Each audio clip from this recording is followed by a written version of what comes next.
সংগ্রামী শ্রমিক বন্ধুরা, আপনাদের মাঝে আবার আসতে পেরে আমার আজকে যে কি আনন্দ লেগেছে আমি বলে বুঝাতে পারবো না। আপনাদের সাথে শ্রম ভবনে আমাদের যেই সম্পর্ক তৈরি হয়েছে, শ্রম ভবনে আপনাদের যে সংগ্রাম আমরা দেখেছি, আমরা নিজেরা ভীষণ অনুপ্রাণিত হয়েছি। বিশেষ করে দিলীপ যেটা বলে গেল যে সেই নারী শ্রমিকরা সেখানে যেভাবে পড়েছিলেন মাটি কামড়ে, এবং তাদের যে পরিমাণ কষ্ট হয়েছে, আপনারা অনেকেই ছিলেন যে কোনো বাথরুমের সুযোগ সুবিধা ছাড়া কিভাবে আপনাদেরকে কষ্ট দেওয়া হয়েছে শ্রম ভবনে, তারপরে আপনারা মাটি কামড়ে যেভাবে পড়েছিলেন, আপনাদের এই সংগ্রামে আমরা অনুপ্রাণিত হয়েছি। এবং যে কারণে আমাদের মনে হচ্ছে যে আপনাদের এই সংগ্রামটা বৃথা যেতে পারে না। যেখানে আপনাদের মতো নারী শ্রমিকরা আছেন, এইভাবে আপনারা লড়াই করেছেন এবং আমাদেরকে উজ্জীবিত করেছেন, অনুপ্রাণিত করেছেন, আপনাদের সাথে থাকতে অনুপ্রাণিত করেছেন। এই সংগ্রাম অবশ্যই আগামীকাল আমরা একটা হেস্তনেস্ত অবশ্যই দেখব। আমরা বলতে চাই সেটা হলো যে এই সংগ্রামের মধ্যে দিয়ে আপনারা অনেক কিছু শিখেছেন, আমরা অনেক কিছু শিখেছি। আমরা কি দেখলাম? আমরা অনেক ধরনের কাহিনী দেখলাম। প্রথম আমরা কি দেখলাম? আমরা বাংলাদেশের যে সরকার, রাষ্ট্র ব্যবস্থা, একটা অভ্যুত্থানের পরেও এত রক্ত, এত ছাত্রের রক্ত, এত শ্রমিকের রক্ত গেছে, এত হকারের রক্ত গেছে, এত গার্মেন্টস শ্রমিকের রক্ত গেছে, তারপর আমরা ভাবলাম যে একটা নতুন বাংলাদেশ তৈরি হয়েছে। এবং এই বাংলাদেশে শ্রমিক আগে যেরকম মরার মতো বাঁচত, এই নতুন বাংলাদেশে সেটা হবে না। সেরকম তো আমরা আশা করেছিলাম। আমাদেরকে অনেক স্বপ্ন আমরা দেখলাম কি যে এই নতুন বাংলাদেশেও কৃষক বলেন, শ্রমিক বলেন, দরিদ্র মানুষ, মেহনতি মানুষের দিকে তাকানোর মতো কেউ নাই। কিভাবে আমরা সেটা বুঝলাম? যখন আমরা দেখলাম এই মন্ত্রণালয়গুলোতে, এই যে শ্রম ভবন, এত বড় শ্রম ভবন, এত বড় বিল্ডিং, এত বড় শ্রম মন্ত্রণালয়, যেই মন্ত্রণালয়ের শ্রমিকের যে মিনিস্টার, যে উপদেষ্টা, শ্রম মন্ত্রণালয়ে যে সমস্ত আমলারা বসেন, যে সমস্ত বড় বড় অফিসাররা বসেন, এবং আপনারা দেখেছেন শ্রম ভবনের লিফটে কি ধরনের দামি দামি গাড়ি ঢোকে, দেখেছেন কিনা? ভীষণ রকমের দামি দামি গাড়ি এই শ্রম ভবনে ঢোকেছে। এই শ্রম ভবনের কর্মকর্তাদের কাজ হলো শ্রমিকদের সঙ্গে থাকা, শ্রমিকদের স্বার্থ দেখা, শ্রমিকরা বেতন পাচ্ছেন কি পাচ্ছেন না সেইটা দেখা, এইটা হচ্ছে তাদের কাজ। কিন্তু আমরা দেখলাম যে তাদের দামি দামি গাড়ি আছে, সেই দামি দামি গাড়ি আবার বড় বড় লিফটে ঢুকে যায়। সেই দামি দামি গাড়িতে চড়ে তারা আসেন যান, কিন্তু ওইখানে যে শত শত শ্রমিক 6টা দিন ধরে অবস্থান করলেন, মশার কামড় খেলেন, ঠিক মতো ঘুমাতে পারলেন না, তারা কি খাচ্ছে? রোজার দিন ছিল, কি খাচ্ছে, কি ইফতার করতেছে, কি সেহরি করতেছে? আপনারা পানি খেয়ে সেহরি করেন নাই? শত শত শ্রমিক আছে যে আপনারা যে সেহরি করবেন সেই টাকাটা আপনারা বের করতে সাহস পাচ্ছেন না, কারণ আপনারা জানেন না যে কালকে কি হবে, পরশু কি হবে, বেতন পাবেন কি পাবেন না, এরকম একটা অনিশ্চয়তার ভিতরে আপনারা 6টা দিন। এত বাড়িওয়ালা এই সমস্ত বড় বড় সুটবুট করা কর্মকর্তারা কি আপনাদের খোঁজ নিচ্ছে? না। খোঁজটা যে নেয় নাই, তার মানে কি প্রমাণ হলো? একটা ছোট ঘটনা থেকে কিন্তু আমরা বুঝে গেলাম যে নতুন বাংলাদেশ তৈরি হওয়ার কথা ছিল, সেই নতুন বাংলাদেশ তৈরি হয় নাই। মরার মতো বাঁচত, এখনো সে মরার মতোই বাঁচতেছে। কিন্তু আপনাদের এই যে সংগ্রাম, সেই সংগ্রাম শিখাই দিল আমাদেরকে যে এই নতুন বাংলাদেশে শ্রমিক মরার মতো আর বাঁচবে না। এই অনুপ্রেরণা আমি আপনাদের কাছ থেকে পাইছি যে এইটা মরার মতো আর বাঁচা যাবে না। আপনাকে বুঝতে হবে, আমরা দেখলাম যেটা, যে এই যে শ্রম উপদেষ্টা বলেন, শ্রম সচিব বলেন, শ্রম ভবনের ডিরেক্টর বলেন, কেউ শ্রমিকের পক্ষে নাই, সবাই মালিকের পক্ষে কাজ করে।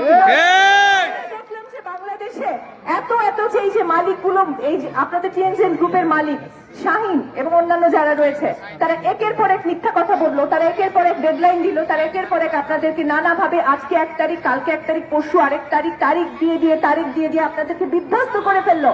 আপনারা প্রথমে আপনারা কত জায়গায় গেছেন আমি জানি না, আপনাদের কাছ থেকে শুনছি, আমাদের শ্রমিক ভাই বোনদের কাছ থেকে, যে আপনারা একসময় কলকারখানা অধিদপ্তরে গেছেন, আপনারা থানায় গেছেন, আপনারা সেনাবাহিনীর কাছে ক্যাম্পে পর্যন্ত গেছেন, এবং সেখানে আপনাদেরকে অবহেলা করে, দুর্ব্যবহার করে তাড়া দেওয়া হয়েছে কিনা? আপনারা যখন শ্রম ভবনে গেছেন তখন আপনাদের সামনে আর কোনো উপায় ছিল না। সামনে ঈদ, আপনাদের 3 মাসের বকেয়া বেতন বাকি, আমরা পেপারে তখন একটু একটু করে দেখতেছি।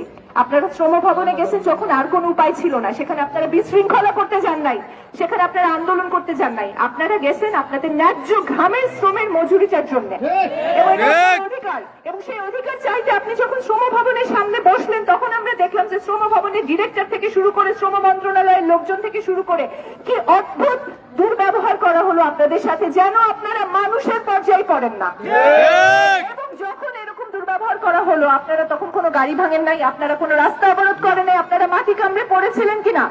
আপনারা সংগ্রামটা করে গেছেন ওইভাবে সুশৃঙ্খল ভাবে যে আমরা বকেয়া বেতন চাইতে আসছি, আমরা কোনো মারামারি করতে আসি না, এটা আমার ন্যায্য ঘামের শ্রমের পয়সা এবং এই পয়সা আমাকে কেন ভিক্ষা করে চাইতে হবে? আপনারা ভিখারি না। বারবার করে বলতেছি, আমাদের একজন আপা ছিলেন যে উনি ওই সময় বলতেছিলেন যে আমরা মালিকের কাছে আমরা হাতটা পাততে মানে ভিক্ষা চাইতে বাকি রাখছি যে স্যার আমাদের 3 মাসের বেতন 1টা মাস 2টা মাস অন্তত দিয়ে দেন। আমি বলতে চাই যে আপনারা ভিখারি না, এইভাবে চাইতে হবে না। আপনারা আন্দোলন করে মেরুদণ্ড সোজা রেখে বজ্রের মতো চিৎকার করে যেভাবে আপনারা স্লোগান দিচ্ছেন সেইভাবে চাইবেন।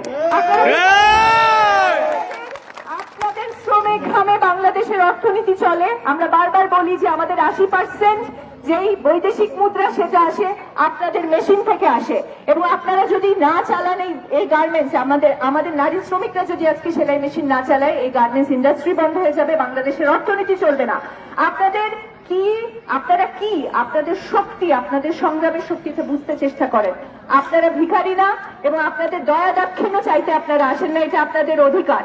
এবং আজকে শ্রম সচিবের যে চেহারা আমরা দেখলাম, আপনারা বলতেছেন যে এরপর আমরা সংগ্রাম করতে চাই না, কিন্তু আমার মনে হয় সংগ্রামী বন্ধুরা সংগ্রামটা সারা জীবনই করতে হবে আপনাদেরকে। টিএনজেড গ্রুপের শ্রমিক বলে কথা না, বাংলাদেশের যে গার্মেন্টস সেক্টর এবং এই সেক্টরে যে সমস্ত শ্রমিক নারী পুরুষ ভাই বোনেরা কাজ করেন, যে ঘাম ঝরিয়ে কাজ করেন, তাদের সাথে বরাবর গত 30-40 বছর ধরে যখন থেকে এই গার্মেন্টস সেক্টর আছে বরাবরই শ্রম শোষণ হয়েছে, বরাবরই শ্রমিকদের সাথে দুর্ব্যবহার করা হয়েছে, বরাবরই এই বকেয়া বেতনের এই সমস্যা ছিল এবং বরাবর আমরা দেখেছি যে মালিক এবং সরকার একসাথে হয়ে শ্রমিকের বিরুদ্ধে দাঁড়ায়, দেখেছি কিনা? তার মানে হচ্ছে সংগ্রামের কিন্তু শেষ নাই বন্ধুরা। আপনারা আজকে এখানে টিএনজেড গ্রুপের বকেয়া বেতনের জন্য যেরকম সংগ্রাম করছেন, ভবিষ্যতে কারখানা হয়তো বন্ধ হয়ে যেতে পারে।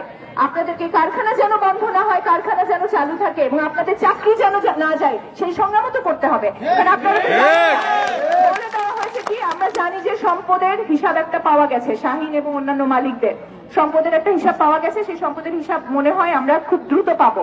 তো সম্পদ বিক্রি না করে, গাড়ি বাড়ি বিক্রি না করে, ব্যাংক অ্যাকাউন্ট ধরে টান না দিয়ে আমরা কেন কলকারখানার মেশিন বিক্রি করব? কলকারখানা আমাদের সম্পদ, আপনাদের সম্পদ, দেশের সম্পদ। আমরা চেষ্টা করবো যে কলকারখানা যেন বেচতে না হয়, কলকারখানা আপনাদের কর্মসংস্থানের জায়গা। আর যদি কলকারখানা বিক্রি করতেই হয় তাহলে সরকার এগিয়ে আসবে, কর্মসংস্থানের ব্যবস্থা করতে হবে। আপনারা এতদিন ধরে শ্রম ঘাম দিয়েছেন যেই সেক্টরকে, সেখান থেকে আপনাদের যদি চাকরি চলে যায়, সেই কর্মসংস্থানের ব্যবস্থা করার দায়িত্ব আমাদের শ্রম মন্ত্রণালয়ের, শ্রম উপদেষ্টার, আমাদের সরকারের, ইন্টারিম ইউনুসের। আপনাদের শ্রম ঘাম শুষে নিয়ে আমরা বৈদেশিক মুদ্রা অর্জন করেছি, বাংলাদেশের অর্থনীতি দাঁড়িয়েছে। আর আজকে আপনাদের দরকার নাই বলে আপনাদের ওই আখের ছুপড়ার মতো আপনাদেরকে শুষে নিয়ে তারপর ছুঁড়ে ফেলে দিবে আর আপনারা সংগ্রাম করবেন না।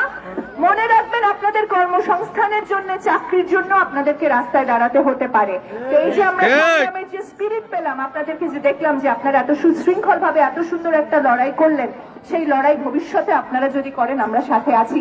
কর্মসংস্থানের লড়াই, জিনিসপত্রের দাম কমার লড়াই, সরকারের সমস্ত ধরনের অবৈধ কাজের বিরুদ্ধে আমরা চাই যে আমাদের শ্রমিক ভাই বোনেরা সবসময় সংগ্রামে থাকবে। আর একটা কথা না বললেই না, আমরা শ্রম সচিবের যে ভয়াবহ রূপ দেখেছি, যে চেহারা আমরা দেখেছি, তিনি একটার পর একটা মিথ্যা বলেছেন, তিনি মিথ্যা আশ্বাস দিয়েছেন এবং তিনি কি বললেন যাওয়ার আগে, যেদিন যে আমরা এটা করতাম কিন্তু এখন তো ব্যাংক বন্ধ হয়ে গেছে, এখন করা যাবে না। কত বড় তামাশা, কত বড় প্রহসন! 6 দিন ধরে যে সমস্ত শ্রমিকেরা শ্রম ভবনের সাথে বসে আছে, মিডিয়াতে নিউজ সেই খবরটা জানতে পারেন, তাহলে শ্রম মন্ত্রণালয় বসে শ্রম